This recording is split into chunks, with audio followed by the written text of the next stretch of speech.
Hi, it's Sunday and it's another episode of Why Australia. I'm Lisa Rossmeissl, owner of Boomerang Escapes and certified Aussie specialist with Australia Tourism. Each week I've been coming to you on Sunday afternoons here on the Australia Travel Expert page to share tips, tricks, destination knowledge, things you can put in your itinerary.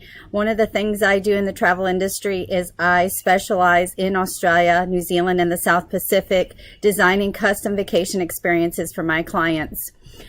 I am coming to you. You may have noticed the background is different today. I am not in my office. I am on location. My oldest daughter graduated from college this weekend, so I happen to be just outside of Memphis, Tennessee, and I am pre-recording this because at 3 o'clock today I will be at the airport making my way back to New Jersey. But I didn't want to skip an episode for today. Today's topic will be actually some Q&A, some questions I get asked frequently, and the answers to those questions. But of course, before we get started, we'll do our weekly Aussie lingo lesson. Since I'm on the road, I brought one of my little lingo dictionaries. These are actually something I can provide you in your travel documents. So today's word, if I can find it here, where did it go? Our phrase actually is pull your head in. Pull your head in. And what pull your head in means is mind your own business. So that is the Aussie lingo for mind your own business, pull your head in. That will also be in the weekly e-sign that went out earlier today. If you are not enjoying our weekly adventure newsletter, please feel free to pop your name below or email me directly at lisa@boomerangescapes.com and I can get you added to that list. We don't just talk about Australia. We are a full leisure service travel agency. So myself, along with 7 other planners, have different specialties throughout the travel industry and destination knowledge to provide you with the very best in vacation package experiences. So today, some Q&A on Australia and some of the things I get. I do have my map with me. You will be seeing it shortly. So one of the questions that I get, and actually it's a double question, is first of all, can I visit Tasmania when I go to Australia?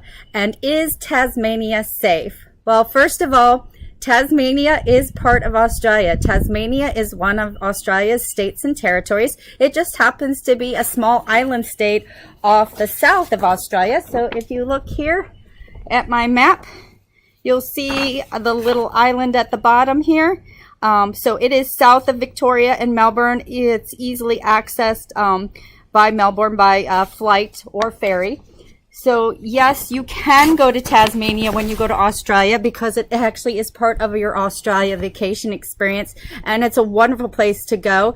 It's been rated some of the best air in the world there, and of course has the unique animals that Australia is known for, has the wine experiences, the coastal experiences, the events, you name it, Tasmania has it just like the rest of her country. So question 2. Can I go to both New Zealand and Australia when I go? Yes, you can, but you are going to get a very, very small taste of both countries. So while you can do it, and of course, if you have longer, if you're somebody that's retired and you're doing 3-4 week vacation down under, then yes, you can get a little bit better experience. But what I would highly recommend, you do Australia 1 year and a couple years later, you save up and you do New Zealand or the next year. They're very different countries. They're not at all alike. People are both friendly. They both have fantastic outdoor experiences, but overall the experiences between the two places is completely different. And to get the most out of both countries, I highly recommend that you do Australia and then you do New Zealand separately. Just plan on knowing that you're going to want to come back and do that. Another common question I get when planning itineraries, is can I break up the flight? Yes, there are many ways that we can break up the flight for you. The flight can be broken up if you're going from East Coast to West Coast, which usually a lot of the flights are coming out of California that make the hop over, but we do have flights out of Chicago, Houston as well. But you can stay a night, like fly into the West Coast, spend a night there in LA, and then continue on. That'll break up the flight. Other options, we could add a Hawaii night stay over or a couple nights in Hawaii on the stay over. We could do one of the South Pacific islands such as Fiji and do a stay over there. And the same happens for the reverse. When you're coming back, you can also break it up as well. And I know I just recently got asked if you could go to Singapore. So you certainly can go that route as well and spend a night and then go in. So there's lots of options, lots of ways to make that flight not seem so overwhelming. And of course, one of the things I provide for you, having visited now at least I've been down 6 times now to Australia herself. I think I'm 8 times down now to the region in general. And I share my tips and tricks of how to best avoid the jet lag, handle those longer flights so that you can hit the ground running once you arrive in your destination to begin your vacation experience. The next question I have is, can I drive? Can I drive between places in Australia? Well, yes and no. Yes, you can drive in Australia, but do remember that Australia does drive on the opposite side of the road.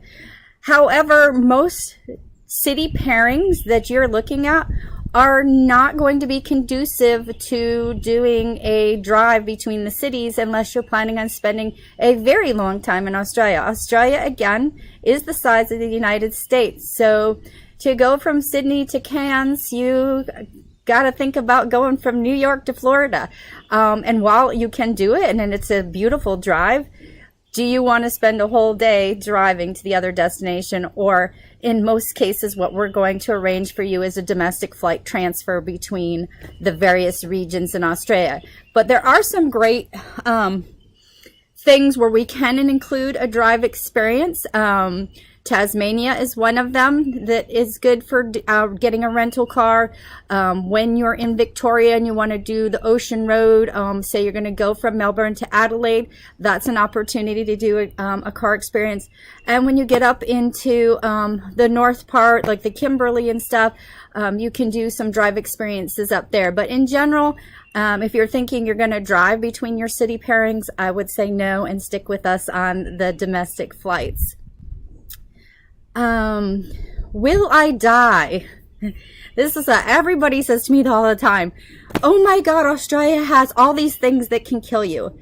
I have yet to see any of these things that can kill me unless I've specifically arranged to go to an animal thing where they've got them on display or in the glass enclosures, or I went on a crocodile tour to specifically spot crocodiles. The odds of you actually encountering some of these deadly and poisonous things that they are known for are very rare. So no, you're not likely to die or experience any of these things on your vacation while in Australia. Will I be able to see the kangaroo in the streets? Yes, you might. It depends where you go. The kangaroo, I tell people quite often, it's very similar to our deer here in the U.S. And you will find the deer in the backyards, parks, golf courses. Very similar in Australia with their kangaroo. They do roam about like that. I know it was about a year ago. They even had one hopping along and crossing the Harbour Bridge in Sydney. It's not as common in the cities, and more likely in some of the smaller cities, or there's specific areas in the coastal regions where you will find them on the beach, find them on the golf courses. So yes, you may see them out and about like that. There's also opportunities to visit kangaroo in the wild.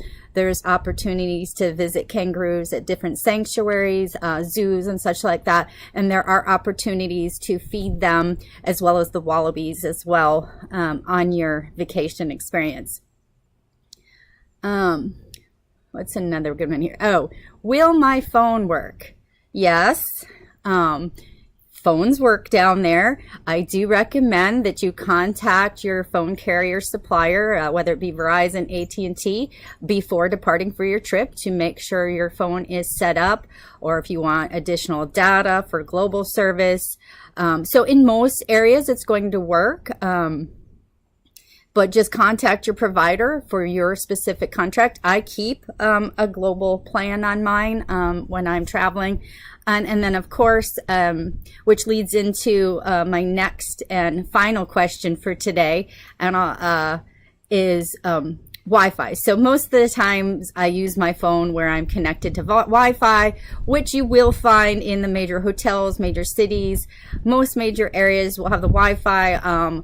I tend to use an app called WhatsApp, which I think many of you may be familiar with, that operates on Wi-Fi for texting back home to my family.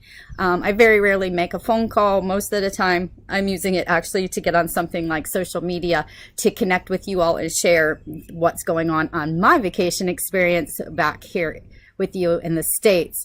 There are, however, spots in Australia that do not have connection. I can tell you, and we just spoke about this last week when I was in Kings Canyon. Yeah, you're in a dead zone there. There is no Wi-Fi. It's time to shut down, turn off, start roaming, as I like to say. I think it's a quote I found that I don't know who the author is, but it's something about turn off and start roaming. I can't remember exactly, but there are places where you get out in the remote locations that are not going to have the Wi-Fi. So those are just some of the top questions that I've actually received since the beginning of this calendar year. So I probably will do another FAQ or Q&A later in the year as I compile more questions from the clients as they call in and plan their Australia vacation experiences. So for now, I'll say goodbye from Memphis, Tennessee, and I will see you all next Sunday. Have a fabulous week and take care.